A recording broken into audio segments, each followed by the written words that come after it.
It's August 2026, and in South Staffordshire, England, where I live, we're bracing ourselves for yet another heatwave.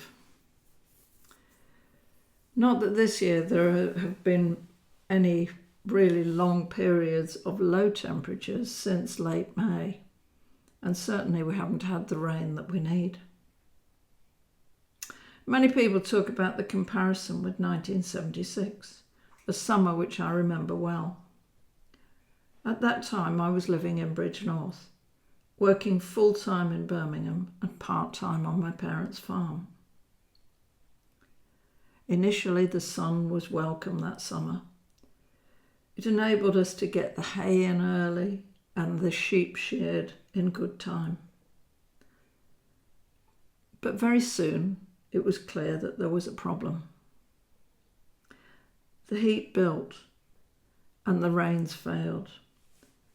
And by July the 5th, it was clear that both livestock and crops were being severely affected. Hay could be cut in the morning and baled by 4 o'clock on the same day.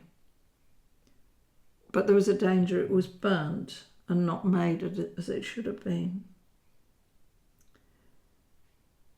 Yields were down as well. Soft fruit producers watched as the bumper crops they could see forming were literally cooked or dried on the plants.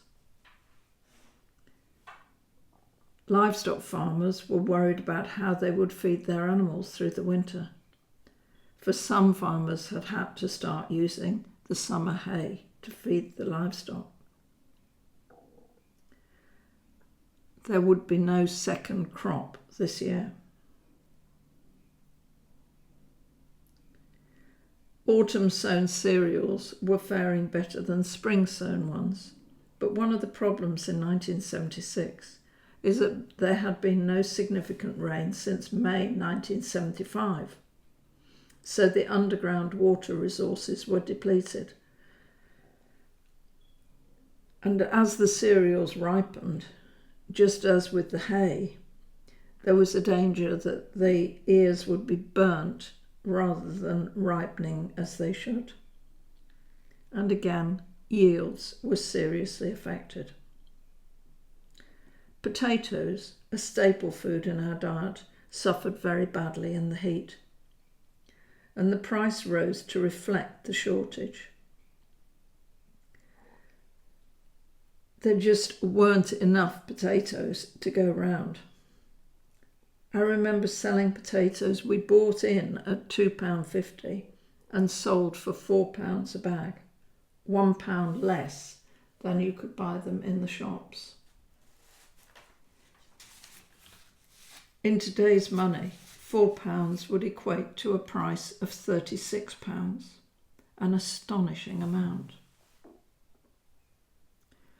There was talk of a bread shortage, and extra imports were needed to fill the gap in home production with a number of crops. People were badly affected in the heat as well, along with everything else. In 1976, there was much less mechanisation, and many jobs on the farm and elsewhere were done by hand. On the farm, it's no fun lugging bales in extreme heat, day after day, nor shearing hundreds of sheep, or doing many of the other manual jobs that are required. I remember one farm worker telling me how she was sent to pull weeds from a field of sugar beet.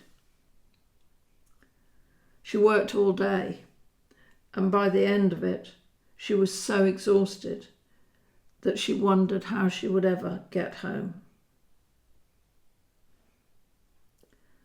There have been other heat waves, of course, before 1976.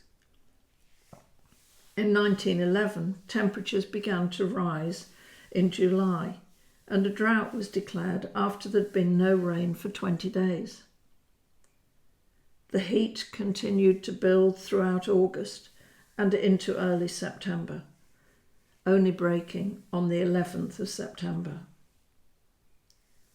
Temperatures were well into their 30s, the highest being 36.7 degrees, which might seem a surprise to us today because we sort of seem to feel that it's only now that we're having these really high temperatures. Working hours were changed. In the mills, people started at 4:30 in the morning and ended at noon, so that they could escape the heat.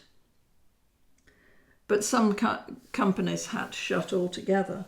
A shortage of water meant that Bradford woolen mills had to close. And the drought caused food shortages, exacerbated by the fact that food went off very quickly, so a lot of it was damaged by the heat. In 1921, a persistent drought and heatwave struck again, and 1921 proved to be the driest year on record. Some parts of the country had thunderstorms, but in the southeast, and Kent was particularly badly affected, it was unremittingly dry, month after month. And then in October, bizarrely, temperatures in London soared to a high of 28.9 degrees.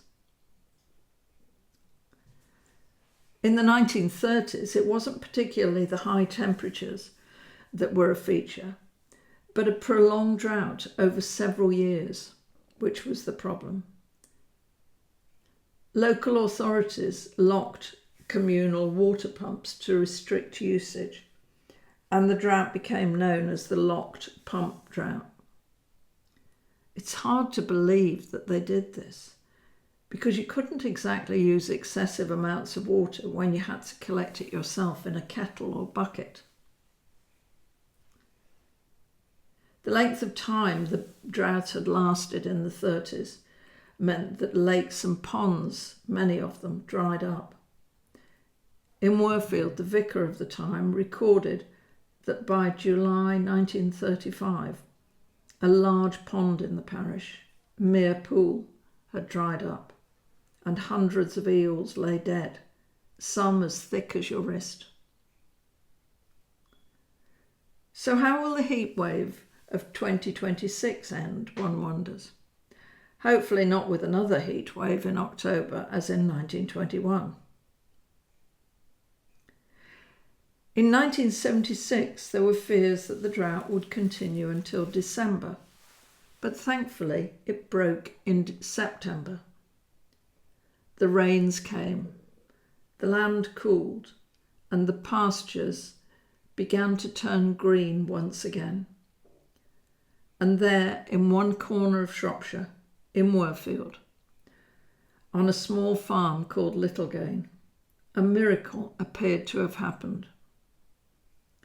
One morning, the fields were white. Snow seemed to have fallen on 70 acres. Of course, it wasn't snow, but mushrooms. They covered every field, and we set up a stall at the end of our drive to sell them for 30p a pound.